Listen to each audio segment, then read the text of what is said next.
ഈ കാണുന്ന ഇന്ത്യൻ കറൻസിയിലുള്ള ചിഹ്നം തമിഴ്നാട്ടുകാരനാണ് കണ്ടുപിടിച്ചതെന്ന് നമ്മൾ വിശ്വസിക്കുമോ?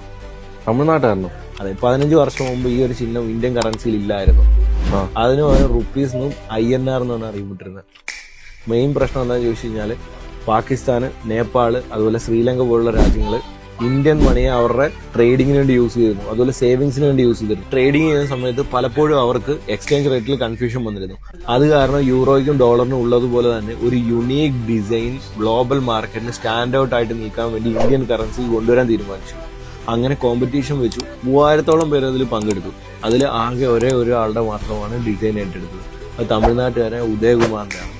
അപ്പൊ ഈ ഒരു എംബ്ലം പുള്ളിക്ക് എവിടെ നിന്നായിരിക്കും ഇൻസ്പയർ ആയത്? ഇത് ദേവനാഗരി എന്നൊരു സംസ്കൃത ലാംഗ്വേജ് ആണ്. അതിനകത്ത് 6 എന്ന് പറഞ്ഞ ലെറ്റർ ആണ്. രാ എന്ന് പറയും. ഓക്കെ, റോമൻ ലെറ്റർ ആണ്. റോമനിൽ 6 പോലെയാണ് നമുക്ക് തോന്നുന്നത്. അപ്പൊ ഈ 2 വരയോ? 2 വരയെന്ന് പറഞ്ഞാൽ നമ്മൾ ഇന്ത്യൻ ഫ്ലാഗിന്റെ 2 സ്ട്രിപ്പാണ്. നമ്മുടെ സാഫ്രോണും ഗ്രീനും അതാണ്. ഇതുപോലെ അടുത്ത് നമ്മുടെ ദുബൈയിലും ദറംസിനും ഇതേപോലെ ഒരു എംബ്ലം ഇറങ്ങിയിട്ടുണ്ട്. 1 അല്ല 2 ഇറങ്ങിയിട്ടുണ്ട്. ഏതൊക്കെയാണെന്ന് അറിയാമോ? അതെന്താ? അത് വഴിയെ പറഞ്ഞുതരാം.